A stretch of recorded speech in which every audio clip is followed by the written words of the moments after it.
TJ, what's going on, man? What up, Eastwood? How are you? Terrible. I'm awful right now. Yeah. Oh man, this has been interesting. This was a prophecy that I saw coming. I predicted before the season that the Sixers were going out in the second round. I actually thought they were going to be the 5 seed though, going into the playoffs. This was before the season. But with the Doc Rivers thing, it's funny. I've been on the fire Doc train since about I don't know December, because when they hired him back in October, I was immediately like, okay, he's probably the best coach we got available, but he's not the answer for this team. And as soon as he came out and was like, oh, we don't need to worry about Ben. We don't need to worry about Ben shooting. Like, we can just, figure it out. He just needs to, find his role and all that. I'm like, oh, we're in trouble. We're in Yeah, enough. trouble. Yeah. Enough is enough, man. Enough is And enough. yeah, so we get to this playoffs. I mean, this is exactly what we knew was going to happen. I mean, look at the last 4 seasons, 2018, 2017, 2018, that playoffs against the Celtics. 3 games we blew leads and turned the ball over in the final possessions of those games. You look back, I mean, the J.J. Redick turnover was bad and that inbounds, and then they had a bad inbound to Embiid that looked very similar to the feed they had tonight to Embiid that was the big turnover that basically lost us this game. It was the same turnover that we had against Boston. So, I mean, it's exactly what we knew was going to happen deep down inside. As much as we thought with the Sixers being the 1 seed that, they were going to be the team this year to beat and, all that, they're frauds. It is what No, it is. you're absolutely right. And like, I've battled with it for a while.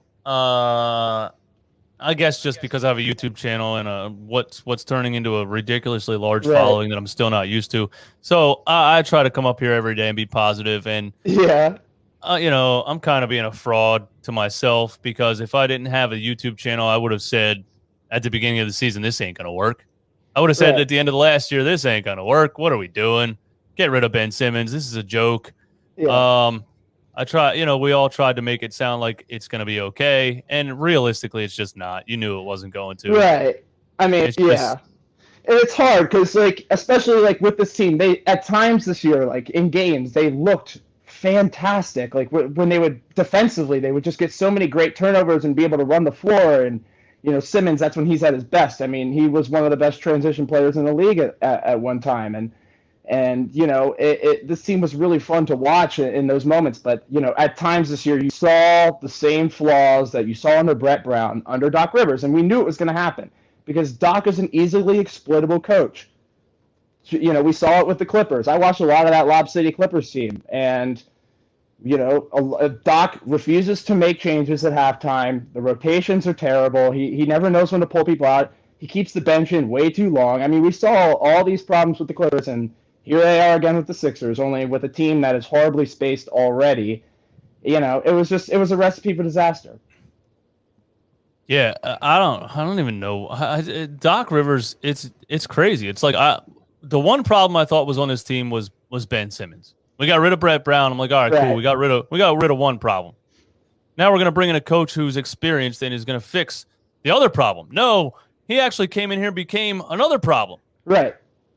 Because he enabled Ben exactly like Brett did. He just allowed Ben to just do whatever he wanted. I guess he never challenged Ben to expand his game. So, the team never really, the spacing was always off. I mean, everybody, there's too many mouths to feed inside. Harris loves his post-ups. Yeah. Embiid loves his post-ups. Jimmy Butler loved his post-ups.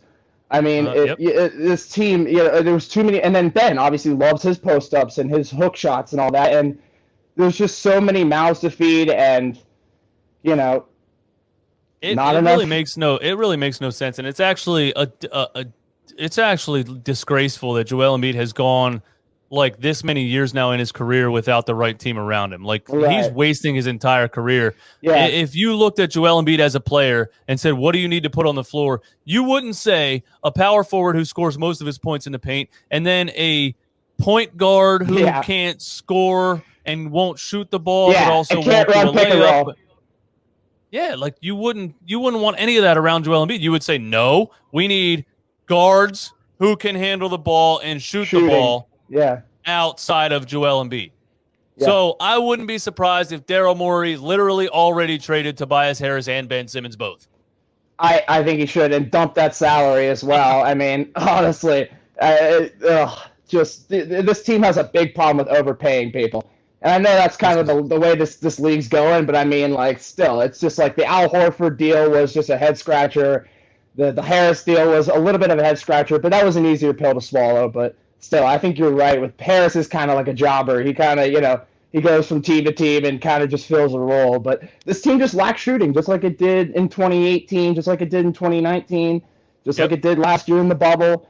It's the same problems, just, putting a Band-Aid over it. Doc Rivers is just a little Band-Aid. But I think Daryl Morey, I love his mind, so we'll see what he can do. I think, give him a couple years, and, if he can't figure out a way to get more motion and more shooting for this team, then I guess go another direction and keep trying. But the process continues, I guess. Yeah, man. Thanks for clicking the link. Thanks for coming up here.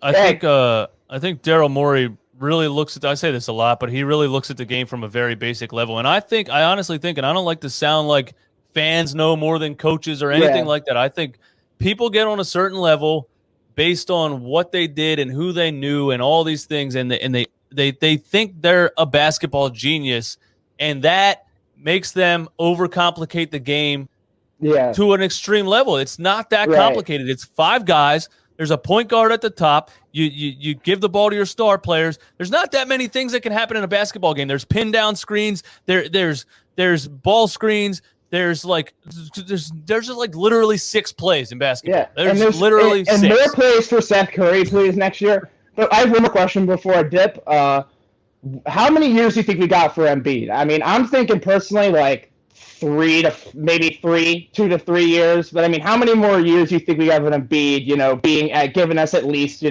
18 a game? I think, and I just said this to my cousin tonight, and I'm probably going to say it for the rest of the offseason until next season. I think somebody should show Joel Embiid a Tim Duncan highlight clip all summer long. Stop going off one leg. Stop taking one dribble and trying to dunk from the foul line. Yeah, you're too big. You can't put 300 pounds on one joint. You can't land on your right leg. You're too big to try to do things like that. Too much. And, and it doesn't matter how strong you are or anything. A meniscus is a meniscus. It's a little tendon. You know what I mean? It just is. Yeah. You can't put that much stress on it. So he's going to have to learn. I agree. Yeah, if he doesn't learn how to play the game more conservatively and just, hey, instead of one dribble trying to do a highlight dunk, take another dribble, plant 2 feet, pump fake, bank in the shot, and go down to the other end. He's going to have to learn how to play a lot more conservatively. And he needs to get better beating the double team, too. That's another thing. He needs to get better beating the double team a little bit. He got better this year, but that's something that I think that, if he can really master that, man, and just, be able to whip the ball out when a double team's coming, man, he'll be really big. Yeah, and I just think, honestly, Atlanta, if you really watch it, they were over-rotating. What I mean by that is they would double Embiid, and then they would already cover the first kick out, man. So he couldn't even kick it out this way where they would swing it. He had to try to skip past it. And it's actually, I got to give credit to Atlanta. If you're forcing Joel Embiid to try to make a skip pass, it's over. And a couple of them were just turnovers. Too many cross-court passes too, man. Yeah, and that caused a lot of those turnovers, and it has for years. I mean, we've seen it all for a long time. But seriously, hop on my podcast sometime. I'll get in touch with you again, and we'll get that going.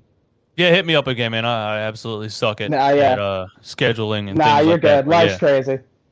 All right, man. I appreciate it. Later. No, we'll talk. Peace.